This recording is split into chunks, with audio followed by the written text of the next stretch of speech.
Welcome to another Angsty Teen podcast. This is episode two. Technically, it should be episode three, but episode two was kind of a huge mess. I am That's half of your podcast team. I am Jesus Figueroa at ThisFunktional of ThisFunktional.com. And the giggling maniac you hear is the Angsty Teen herself. Hey there, yeah, how's it I'm going? I'm the more important half, obviously, because without me, there wouldn't even be a podcast. Of course, because I'm not an Angsty Teen. No, you're like old. Yep, I'm ancient. Yes. Anyways, I had a couple comments on our last podcast. They thought you were amazingly cool, and you Really? sound very knowledgeable for a teen. But one of the biggest things is people were asking me if we're friends, and I'm like, I don't know how to answer that. Are we friends? Um, we're not like acquaintances. I think we're like, It's a weird question because yeah, people don't expect such a huge age difference in friendships. yeah, And even though like I think you're one of the people that you and your sister are probably the people I talk to the most during the week, or at least text with the most. So it's a different type of friendship, yeah, not necessarily friendship, but it's something more than just being acquaintances for sure. yeah. And I found it very funny that people were like, "You guys sound like you get on each other's nerves, but you still talk to each other." I think that's a very good description of what this is. Totally.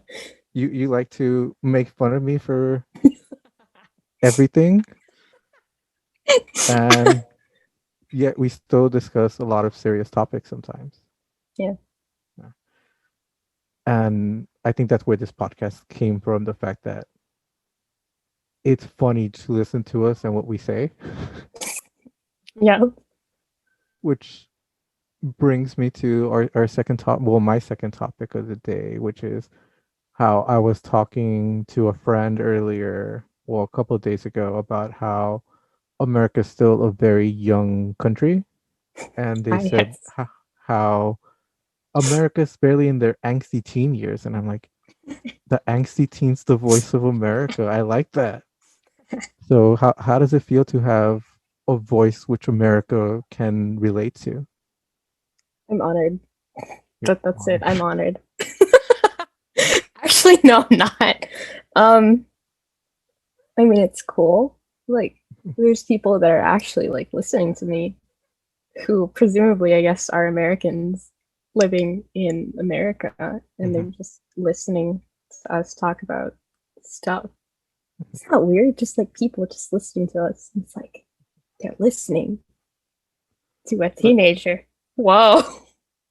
that's exactly what you wanted. You wanted a voice and you wanted to be heard because not many teens or youth get a platform or a space where they can discuss their feelings and their thoughts without any prejudice or anybody telling them that they're wrong, because I don't feel like you're wrong in the things you say and the way you feel. And I don't feel like people acknowledge that the youth are more empathetic at the moment. They are able to comprehend what's going on in the world a little bit better than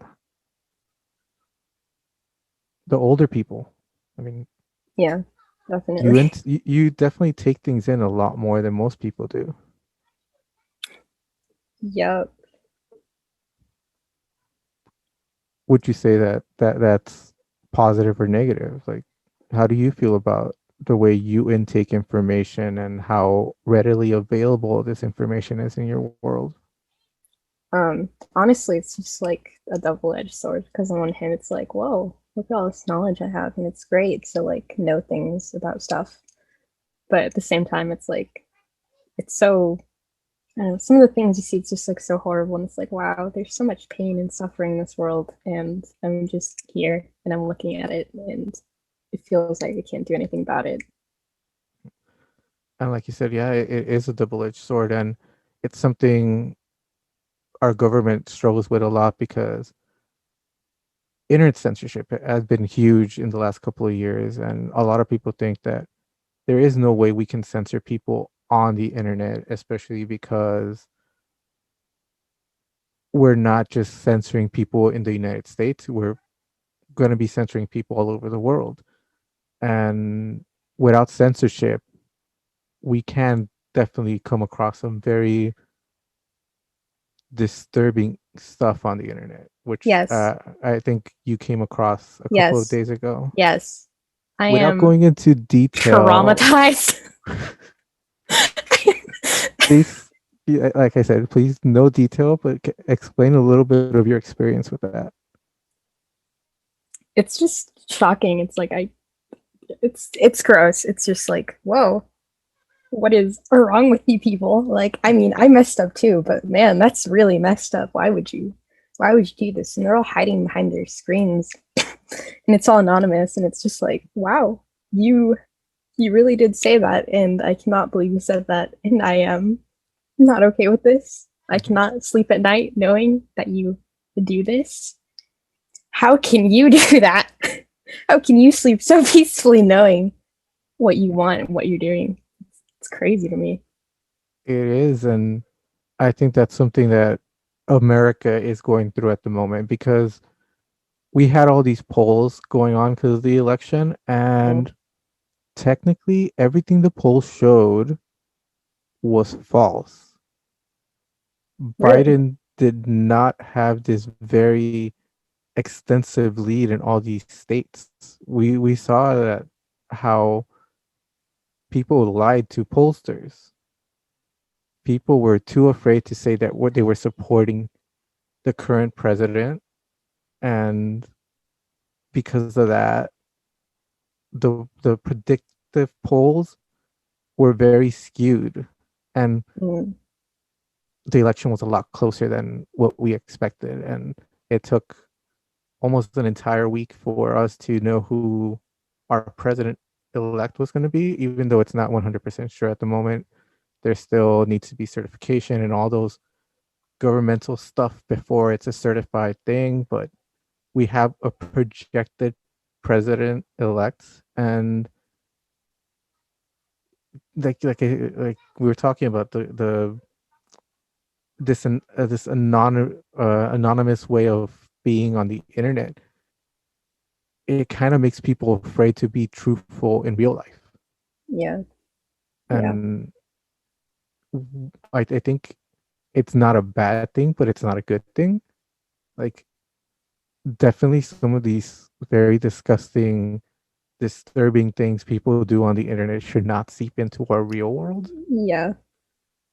But at the same time, how do you keep that balance? I mean, you as a youth, what do you want to see in the world when you're growing up, and it's your turn to be part of the people that are in power and making decisions? How would you want to be free to do that, and yet limited to the point where it's not infringing on anybody else's ability to do what they want to do? That's a really, really great question. I have no idea what I would do. Honestly, it's just like I would say just like wipe it off. Like please just diminish the like anonymity. I can't speak. Anonymity. That's a weird word. But at the same time it's just like it's also a double-edged sword. Like how how are you gonna do that? Like, yeah, and the same thing. It's like there's people from all over the world in all these other countries, and not just the weirdo Americans. There's weirdos everywhere, all over the world, which it's great, but it's also not. Um, it's hard to just limit that to people. Mhm. It's It is, and we all crave freedom, and I think it's the one thing that everybody fights for, and everybody feels that it's what makes our country great, the greatest. The fact that we have the ability to work towards our freedom. And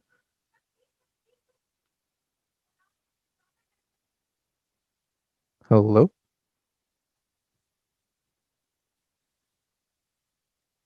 Hello? I'm back. We lost you there for a moment. Yeah.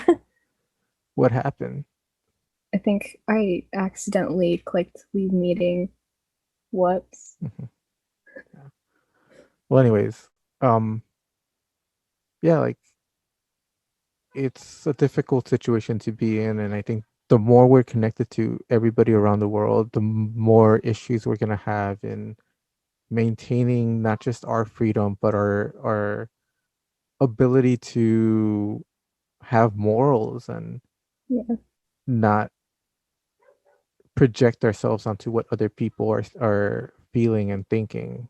I mean, one of the worst things we can do is make everybody think the way we think, because then what's the point in diversity if we're not Yeah. able to express our diversity? So the Angsty Teen got called away. We will finish up some more of this stuff on our next podcast, episode 2.5. But for now, we shall finish with my final thoughts. We will get hers next time. Validation is something many people look for from others. Let's try now allow ourselves some time to validate ourselves on a daily basis. Let's accomplish a task a day and feel that's something. That's 365 tasks in a year. Those 365 tasks should be a good dent to working on oneself. We are worth it. We are worth the motivation. Maybe when one feels at ease, we make it two. Maybe we make it three sometimes, then four, and we continue on working on ourselves to become the best version of ourselves that we possibly can be. Let's not let others dictate the person we want to be. Be good for you. Be good. Do good for you. Today, you are the best version of you for today. There's nothing to stop you from being the best version of you tomorrow, and so on. I read on WWE NXT wrestlers Mercedes Martinez at Real M Martinez on Instagram evolve so hard that they have to get to know you again. Thanks for listening. Follow me on social media at ThisFunktional on Twitter, Instagram, and Snapchat. ThisFunktional LA on Facebook. YouTube.com/dysfunctional. Twitch.tv/dysfunctional. And find me on my subreddit r/dysfunctional and my Discord, which shall be posted on my social media. So see you guys next time. Have a good one.